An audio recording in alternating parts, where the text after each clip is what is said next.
Aujourd'hui, on va parler de 10 produits à avoir pour sa maison connectée. Le premier forcément, ça va être un assistant vocal, et là on a le choix parmi 3 assistants différents. On va avoir Siri, on va avoir Alexa et on va avoir Google Assistant. J'ai les 3 à la maison, mais j'en ai un seul qui va vraiment piloter absolument toute ma maison connectée. J'ai 2 enceintes HomePod directement au bureau ici. Alors les HomePod d'Apple, je les ai ici et en fait ça me sert plus d'enceinte connectée à mon Mac ici. J'ai à la fois l'écosystème Apple mais aussi l'écosystème Android et tout ça. Et forcément avoir que de l'écosystème Apple, avec mes téléphones Android, ça aurait pas été super. Les HomePod mini, je peux les connecter facilement à mon Mac, les appairer en stéréo en plus, pour vraiment avoir des vraies enceintes, et en plus le son est vraiment super compte tenu de leur compacité. Dans la cuisine, on a mis le Google Assistant. Alors celui-ci a un écran, donc ça c'est assez pratique, en particulier quand on cuisine, parce que là on va pouvoir mettre du coup tous les timers. On va pouvoir aussi suivre des recettes grâce à l'assistant Google. Autre point fort aussi de l'assistant Google, c'est le fait qu'il va répondre à quand même pas mal de questions. Forcément, il a accès au moteur de recherche Google. Et s'il y a bien une raison pour laquelle ce n'est pas lui qui va piloter toute ma maison ici, c'est parce qu'il parle beaucoup. Et enfin, l'assistant qu'on utilise principalement ici pour piloter toute la maison connectée, ça va être Alexa. En priorité, c'est déjà parce que c'est la première qu'on a eue ici. Et donc c'est avec elle que j'ai commencé à connecter toute ma maison. Mis à part ça, j'aime beaucoup l'application. Ce qui est bien aussi, c'est que c'est la même qu'on soit sur Android et sur iOS. Quand forcément Google Assistant sera plus à l'aise sur Android que sur iOS, et là où l'application maison de Apple, elle est dispo que sur iPhone. Et en plus de ça, les appareils Amazon Echo sont très variés, donc il y a vraiment plusieurs tailles. Il y en a aussi avec des écrans plus ou moins grands, il y en a des plus petits qui sont vraiment pas chers. Donc vraiment, on peut facilement connecter toute sa maison à moindre prix. On va passer au deuxième produit et c'est le sponsor de cette vidéo, ça va être un aspirateur robot connecté. Il est juste ici, c'est le Yeti Vac Hybride, donc c'est un aspirateur qui a un excellent rapport qualité-prix et qui va être capable d'aspirer et de nettoyer grâce à la petite serpillière qui est juste ici en même temps. Deuxième truc super sympa, c'est qu'il va être capable de détecter est-ce qu'il est sur du sol dur comme ici par le parquet ou alors sur un tapis. Par exemple, le tapis de l'entrée juste ici, et si jamais il y a la lavette qui est connectée, il va faire le tour. Alors que si la lavette est pas connectée, il va passer dessus et en plus il va aspirer plus fort parce qu'il va reconnaître que c'est un tapis. Grâce à la petite caméra qu'on va voir juste ici sur le dessus, il va être capable de reconnaître vraiment tout l'appartement et le cartographier pour pouvoir être vachement précis dans ses déplacements. Voilà, c'est pas le type de robot qui va se cogner partout et faire des mouvements hyper aléatoires. Là, lui, il va vraiment faire des allers-retours dans toute la pièce et après il va terminer par faire tout le tour de la pièce. Et c'est comme ça qu'on va retrouver le plan directement sur le téléphone, et donc je vais pouvoir l'envoyer, si je veux, sur une zone directement. Par exemple, je peux l'envoyer que à la chambre, ou alors que à la salle de bain, ou que dans le couloir ici, et bien sûr que dans le salon là ici. Mais là où ça va plus loin, c'est que je vais pouvoir l'envoyer que dans une zone que j'ai prédéfinie. Par exemple, je sais pas, je fais tomber du liquide dans la cuisine, je vais pouvoir aller ici dans personnaliser, dire la zone que je veux, hop, nettoyer, je fais play, et automatiquement le robot va bien aller nettoyer là-bas.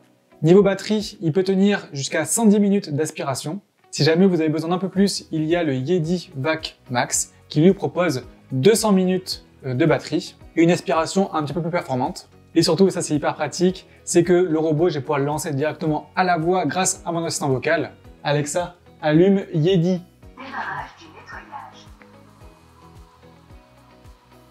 Et donc, si vous êtes intéressé par ce robot aspirateur, c'est un très bon rapport qualité-prix, j'en ai testé plusieurs sur la chaîne et vraiment à ce prix-là, avec la cartographie, l'option aspiration plus lavette et bien sûr le mode connecté qui permet de le piloter facilement à la voix. On a un super rapport qualité-prix. Je vous mets donc le lien en description et en plus en ce moment on a une promo, donc n'hésitez pas à en profiter. Troisième objet connecté, ça va être les lumières. Et donc ici j'ai choisi les lampes Philips Hue. Donc j'en ai dans toutes les pièces de la maison, mais j'ai différents modèles. Les premiers, ça va être des ampoules toutes blanches. Là, j'en ai 2 encore, je crois, ici. Donc, c'est des ampoules qui vont juste s'allumer en blanc neutre, je dirais. Donc, ni blanc froid, ni blanc chaud. Ensuite, j'ai des lampes aussi white ambiance qui vont permettre de passer d'un blanc froid. Donc, c'est ce que j'ai là, un blanc chaud. Alexa, allume la cuisine en blanc chaud. D'accord. Donc ça, ce blanc bien orangé comme ça, c'est vraiment parfait, par exemple, pour le matin, pour éviter de s'exploser la tronche. Et enfin, mes préférées, c'est celle-ci. Donc, c'est des lampes au format Edison. C'est des lampes aussi Philips qui, elles, par contre, vont s'allumer que en blanc chaud. Mais comme vous pouvez le voir, on voit le filament à l'intérieur et c'est vraiment super joli. Et on l'a aussi au format Globe. En quatrième, on va aussi rester sur de la lumière, mais cette fois-ci, on va parler des rubans lumineux. Là, j'en ai 3 différents à vous montrer. Donc forcément, il y a le bandeau Philips que j'ai ici là sur l'étagère au fond. Ce bandeau-là, on va pouvoir l'allumer en différentes couleurs. Bien sûr, on peut aller jusqu'à 10 mètres, donc de base c'est vendu par pack de 2 mètres généralement, et après on peut racheter des rallonges pour l'allonger. Ici j'ai 4 mètres par exemple, il va être piloté comme pour mes ampoules, et ça c'est super, je peux vraiment tout piloter facilement, et à la voix forcément, mais aussi depuis l'application Philips Hue. Il y a un autre équivalent, et ça c'est Osram qui fait ça. Ce qui est bien, c'est que ces bandeaux LED sont aussi compatibles avec l'application Philips Hue, donc j'ai pu les intégrer en fait à la même manière que les bandeaux Philips Hue officiels, je dirais. Ils sont moins chers. Bon, par contre, les couleurs sont un peu moins puissantes, c'est un peu moins joli, mais comme vous pouvez le voir ici, ça fait quand même le taf. Et c'est vraiment équivalent à ce qu'on a sur les bandeaux Philips ici. Et mes préférés, c'est les derniers que j'ai achetés. C'est les bandeaux Lifix que j'ai aussi mis là-bas. Ce qui est super avec celui-ci, contrairement aux autres, c'est qu'il a beaucoup plus de LED. Ici, on voit qu'on a une LED de temps en temps. Ici, il y en a vraiment beaucoup plus. Et je vais même pouvoir, grâce à l'application, animer ça et même choisir les couleurs. Et là, comme vous pouvez le voir, on va voir le bandeau qui va changer de couleur et qui va s'animer comme je souhaite. Cinquième objet, on va parler de prise connectée. Donc ça, c'est hyper pratique pour pouvoir connecter un objet qui est lui-même pas connecté. Moi, ça va me servir à pouvoir connecter mes lampes de studio ici, en fait. Et quand je tourne, il me suffit d'une seule phrase pour pouvoir allumer toutes mes lampes en même temps. En fait, j'ai branché chacun des panneaux LED ici à une prise connectée indépendante. Et comme ça, dès que je vais dire « Alexa, moteur, action », automatiquement, ça a allumé toutes mes lampes et moi, c'est bon, je suis prêt à tourner. Et donc, ça va très bien marcher pour une lampe qui n'est pas connectée, mais ça peut aussi bien lancer, je sais pas, la cafetière par exemple, et tout autre objet qui n'est à la base pas connecté. La prise connectée va vraiment fonctionner comme un interrupteur et donc pouvoir lancer on ou off à la voix ou via une application. Et vu que ça a assez de lumière, eh bien j'ai pris des prises connectées qui étaient compatibles avec l'application Philips Hue, ce qui me permet de toujours conserver toutes mes lumières au même endroit dans la même application. En numéro 6, on va parler d'enceintes connectées et d'enceintes multi-room. L'avantage d'avoir des enceintes multi-room, ça va être de pouvoir diffuser facilement de la musique partout dans sa maison. Alors, j'ai deux types d'enceintes ici. J'ai les enceintes Sonos et l'enceinte Devialet ici. Alors la Devialet, ça coûte un bras, donc j'en ai qu'une. Par contre, les Sonos, ça, j'en ai plusieurs dans la maison. Les Sonos, donc, j'en ai deux autres qui sont accrochés au plafond juste derrière. Je vais pouvoir soit les utiliser indépendamment, mais ce que j'ai fait ici, c'est que je les ai configurés comme un home cinéma. Ce qui m'a permis d'avoir les enceintes en deux faces ici, donc la centrale, la gauche-droite ici, et les deux enceintes de derrière moi, et donc d'avoir un vrai home cinéma, tout ça sans avoir un câble qui relie cette enceinte-là aux autres. Tout ce que j'ai besoin avec les enceintes Sonos, et ça c'est super, c'est seulement d'un câble d'alimentation, donc juste de les brancher à la prise. En septième, on va parler d'un système de sécurité pour protéger votre maison. Là, je vais vous parler de la solution Bosch. D'ailleurs, j'en ai fait une vidéo dédiée, si jamais ça vous intéresse. Elle est composée d'un détecteur de fumée, d'un détecteur de porte, d'un détecteur de présence et enfin d'une caméra. Cela va vraiment me permettre à la fois de protéger ma maison niveau sécurité, donc forcément avec le détecteur de fumée, mais aussi de protéger ma maison face aux intrusions. Grâce au combo détecteur de présence plus détecteur d'ouverture de porte et la caméra, je vais être au courant si jamais il y a quelqu'un qui rentre chez moi sans que je le veuille.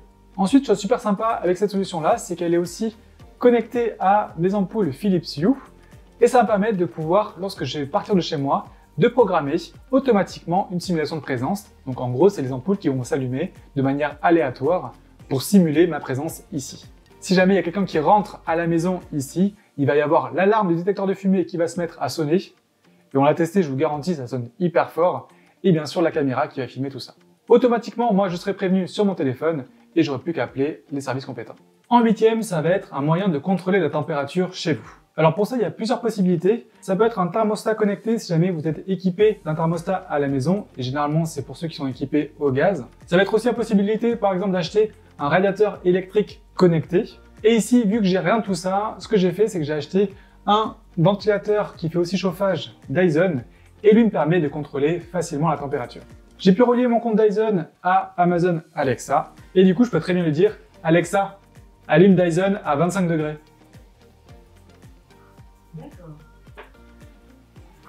Et automatiquement, ça allume le Dyson à bien 25 degrés et il s'arrêtera dès que la pièce sera à la bonne température. Donc ça, bien sûr, ça peut être hyper pratique pour éviter aussi de trop chauffer. Le radiateur va savoir la température qu'il fait et va donc lui pouvoir moduler et s'arrêter au bon moment. Mais ça va aussi éviter de se l'épeler et on pourra même aller un petit peu plus loin en lui détaillant des horaires pendant lesquels il faut qu'il chauffe et d'autres pendant lesquels il faut qu'il soit éteint. Par exemple, ça peut être juste avant le réveil pour que lorsqu'on se lève, il fasse bon. Et en plus, sur ce modèle-là, il peut aussi faire ventilateur. Bon, c'est pas une clim, il va pas refroidir, mais il va pouvoir quand même ventiler sans chauffage.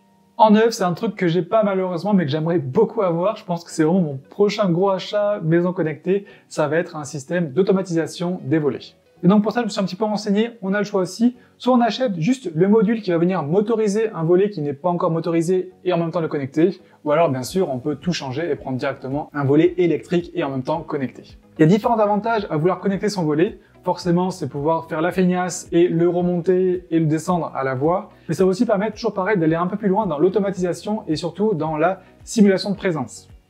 Forcément, lorsque un appartement ou une maison vit, les volets vont se lever et se fermer au fur et à mesure de la journée. Et bien là, on va pouvoir vraiment simuler la même présence en montant et en descendant les volets à des heures aléatoires.